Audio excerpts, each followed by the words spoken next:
مجھے یاد ہے کہ جب میں نے دین کو سیکھنے کی کوشش کی تو جب دین کو سیکھنے کی کوشش کرنے لگا تو اللہ نے نظام سب سے بہترین پتہ کیا چلایا کہ جب میں آیا، میں دین سیکھنے کے لیے 3 دن کی جماعت کے لیے نکلا تو مولانا اک صاحب کے ساتھ ہی تھے، مولانا تاج میل صاحب کے ساتھ 5 دن کے لیے خانپور گئے، تو وہاں سے سیکھا کہ جو میاں اپنے میاں بیوی ایک دوسرے کو اپنے ہاتھ سے نوالا کھلاتا ہے وہ میاں بیوی کا صدقہ ہے۔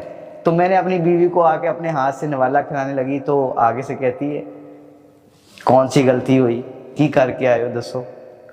تو میں ایک دم گھبرا گیا، میں نے کہا نہیں غلطی نہیں ہے، یہ میرے نبی کی زندگی ہے جو ہمارے گھروں سے چلی گئی ہے۔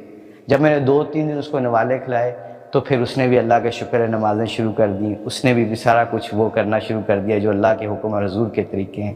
یہ حضور کی زندگی کا کتنا فرق پڑتا ہے۔ میں زمبابوے میں کرکٹ ٹیم کے ساتھ گیا تو جب زمبابوے میں کرکٹ ٹیم کے ساتھ گیا تو وہاں پہ نا کچھ لوگوں نے، لوکل لوگ تھے زمبابوے کے لوگ، وہ انہوں نے مجھے بتایا، انہوں نے مجھے آ کے یہ بات بتائی، انہوں نے کہا کہ جی ایک مزدور تھے مسلمان کچھ، وہ ایک بلڈنگ کے نیچے کام کر کے لنچ کرتے تھے اکٹھا، ایک پلیٹ میں کھایا کرتے تھے، تو اس پلیٹ کو کھاتے کھاتے نا ایک دن وہ پینٹ ہاؤس تھا اوپر سب سے، تو وہ جہاں پہ ایک انگریز رہتا تھا وہ نیچے آیا بھاگتا ہوا اور اس نے کہا کہ this is not hygienic, please don't eat together, یہ اچھا نہیں صحت کے لیے۔ تو انہوں نے کہا نہیں، میرے نبی کی زندگی ہے کہ ہم شیئر کر کے کھانا کھاتے ہیں، ہم ایک دوسرے کو کھانا ان کا شیئر کرتے ہیں۔ تو اس نے کہا کہ well I don't believe that but if you have a strong belief on that sure fair enough but it was my duty to tell you guys کہ don't eat together, this is not hygienic۔ تو اس نے کہا، یہ مسلمانوں نے کہا کہ no problem, thank you very much، اور بڑے اچھے اخلاق سے کہا کہ تم نے ہمارا خیال رکھنے کی کوشش کی، اس کے لیے مہربانی۔ اینڈ دین جب وہ اوپر جانے لگا تو کہتا ہے کہ I am leaving this flat for next 5-6-7-8 دن میں میں یہ فلیٹ چھوڑنے جا رہا ہوں۔ تو یہ مسلمانوں نے پوچھا کیوں؟ کہا میری اور میری بیوی کی ڈیورس ہونے جا رہی ہے، تو ہم طلاق ہونے لگی ہے، ہم علیحدہ علیحدہ اپنے اپنے گھروں کو جانے لگے ہیں۔ تو انہوں نے کہا کیا ہوا؟ کہتا ہے جی لانگ سٹوری ہے، کیا بتاؤں؟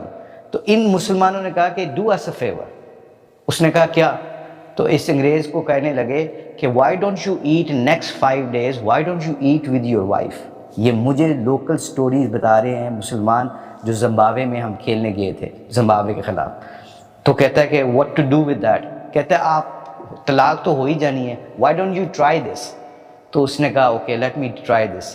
تو اس نے اپنی بیوی آئی کام کر کے، تو اس نے کہا کہ کیوں نہ ہم اکٹھے کھانا کھائیں 5-6 دن کے لیے، آخری ہمارے 5-6 دن اکٹھے۔ تو اس نے کہا اوکے۔ تو اس نے کھانا بنایا، اس نے 2-3 دن کھلایا، اس کو اپنے ہاتھوں سے کھلایا، ایک پلیٹ میں کھایا۔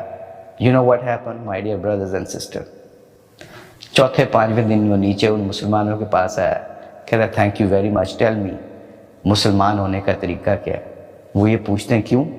کہا کہ اس عمل کی وجہ سے میرے اور میری بیوی کی صلح ہو گئی ہے، and we start living together again, ہم دونوں ایک دوسرے سے صلح کر لی، اتنی محبت ہمارے بڑھ گئی ہے دل میں۔ کیسا خوبصورت دین ہے یہ ہمارا، کیونکہ ہمارے گھروں میں کھانوں سے کہاں خوشیاں آئیں گی، حضور کی زندگی سے آئیں گی۔ میرے نبی کی زندگی ہمارے گھر میں آ گئی تو خوشیاں ہی خوشیاں، بہاریں ہی بہاریں ہیں۔ So those are the things happening with those, ہمارے کریکٹرز کے ساتھ۔ ہمارا ایک کھلاڑی ہے، ابھی لاہور میں ہم انڈر 19 کی ٹیم ورلڈ کپ کی جو آنی تھی ساؤتھ افریقہ، تو اس کی سلیکشن کے لیے بیٹھے ہوئے تھے، تو 4-5 بڑے بڑے کرکٹر تھے، یہ one of very famous cricketer جس کا میں آپ کو بتا رہا ہوں۔ تو اس نے کہا یار میرے سر میں درد شروع ہوگی، مائگرین شروع ہو گئی ہے، let me go home and I want to take some tablets and I want to lie down then I will be okay, otherwise مجھے نا وامٹنگ شروع ہو جاتی ہیں۔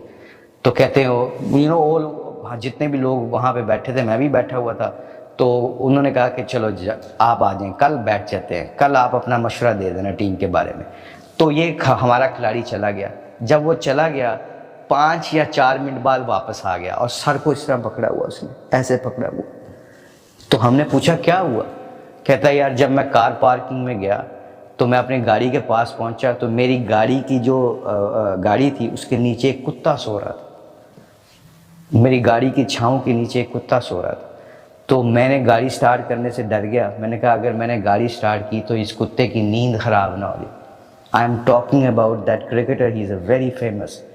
تو ہم نے کہا پھر کیا ہوا؟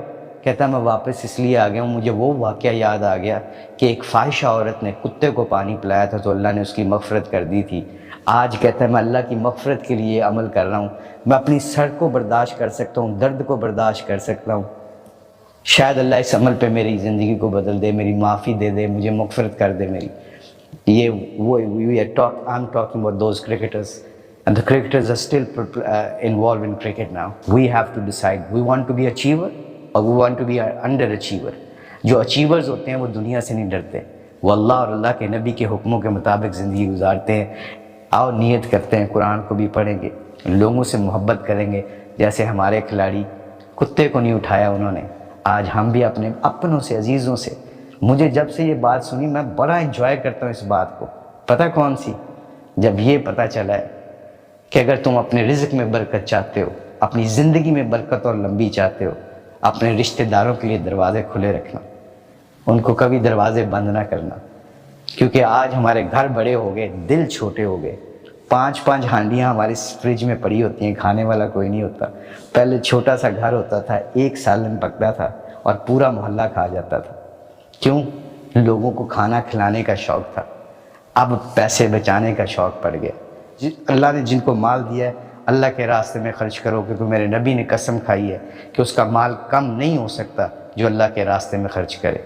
مسلمان اس کائنات کا دلہا ہے، اس کو پتہ کیا کرنا ہے؟ اپنے پرنسپل پہ رہنا ہے. پرنسپل کیا ہیں؟ اللہ کے حکم حضور کے طریقے. کہتے ہیں hate the sin not the sinner. گناہ سے نفرت کرو، گناہ گار سے نفرت نہ کرو. پھر دیکھنا بہاریں بہاریں ہیں، پھر اللہ پھولوں میں خوشبو ویسے ہی رکھے گا جیسے ہم چاہتے ہیں. پھر اللہ ویسے ہی کھلائے گا، ویسے ہی سلائے گا، ویسے ہی اٹھائے گا جیسے ہم چاہتے ہیں. اے میرے بندو اور میری بندیوں، ایک تمہاری چاہت ہے، ایک میری چاہت. اگر تم اپنی چاہت کو میری چاہت پہ قربان کرو گے تو پھر وہ ہوگا جو تم چاہتے ہو. اگر تم اپنی چاہت کو میری چاہت پہ قربان نہیں کرو گے تو پھر تمہیں دنیا کے تفکرات میں گھماؤں گا، پھراؤں گا اور تھکا دوں گا. پھر ہونا تو وہی ہے میرے بندو اور بندیوں جو میں تمہارا رب چاہتا ہوں. تو آؤ آج اللہ کی رسی کو پکڑ لیں، اپنی چاہت کو پیچھے کریں، اللہ کی چاہت کو پکڑیں. جانے سے پہلے ماں باپ کے بارے میں بتانا چاہتا ہوں. میں ماں باپ دونوں اللہ کو پیارے ہو گئے. میں آپ کو سچ بتا رہا ہوں کہ مجھے ہر روز میرے ماں باپ یاد آتے ہیں. پتہ کیوں یاد آتے ہیں؟ کہ میں بہت ہمبل بیک گراؤنڈ ہے میرا. میں غریب فیملی سے میرا تعلق ہے. ایک چھوٹا سا کمرہ ہوتا تھا اور میرے باپ مزدور آدمی تھا. وہ جب پیسے لے کے آتے تھے گھر میں 100 روپیہ ڈیلی کمایا کرتے تھے اور ہم 8 بہن بھائی کھانے والے ہوتے تھے. اور مجھے کرکٹ کا جنون کا شوق تھا. میرے پاس بیٹ بھی نہیں تھے. میں میچ کھیلتا کرتا تھا، بغیر شوز کے میچ کھیلا کرتا تھا. اکثر میرے پاؤں پھٹ جاتے تھے. میرے باپ سے یہ دیکھا نہیں جا رہا تھا. انہوں نے مجھے پھر ایک دفعہ بلہ لے کے دیا 350 کا، آج بھی مجھے یاد ہے. اور مجھے کپڑے لے کے دیے، ٹراؤزر لے کے دیا تاکہ میرا بیٹا کرکٹ کھیل سکے. اکثر میں ان کو چھپ چھپ کے دیکھا کرتا تھا کہ جب وہ مزدوری کیا کرتے تھے غلہ منڈی ساہیوال میں. My dear brother and sister, وہ میرے باپ اکثر جب شام کو مزدوری کر کے گھر آیا کرتے تھے. مائی مدر آلسو پاسڈ ہوئے. My mother used to tell کہ بچوں آج تھوڑی سی کم کھانا، تمہارے ابا نے بھی کھانی ہے کھانا. تو اس دن ابا جی کہتے تھے، والد صاحب کہتے تھے کہ آج میں کھا کے آیا ہوں باہر سے. کتنی راتیں میرے باپ نے بغیر کھائے ہمارے لیے تاکہ مجھے میرا بلہ مل سکے، میرے کپڑے مل سکے، میری کتابوں کے پیسے مل سکیں. کتنی دفعہ انہوں نے رات کو بغیر روٹی کھائے سوئے ہوں گے. کتنی دفعہ میری والدہ نے اپنے کپڑے نہیں بنائے، میری بہنوں کے کپڑے بنائے ہوں گے. آج میرے پاس سے میرے ماں باپ چلے گئے ہیں. آپ لوگوں سے گزارش ہے، please respect your parents. Please, they are the most important people after Allah and His Messenger Prophet Muhammad, peace be upon him, sallallahu alaihi wasallam. They're the most beautiful people of this world because I don't have them anymore now. If you have them, respect them, please. Never say them کہ don't come to my matters. آپ کا زمانہ اور تھا، ہمارا زمانہ اور ہے. یہ کبھی نہ کہنا. کبھی ان کی بات ناگوار گزری تو خاموشی سے، عزت سے برداشت کر لینا. سب سے فاسسٹ ترین طریقہ ہے کامیابی کا اس دنیا میں اپنے ماں باپ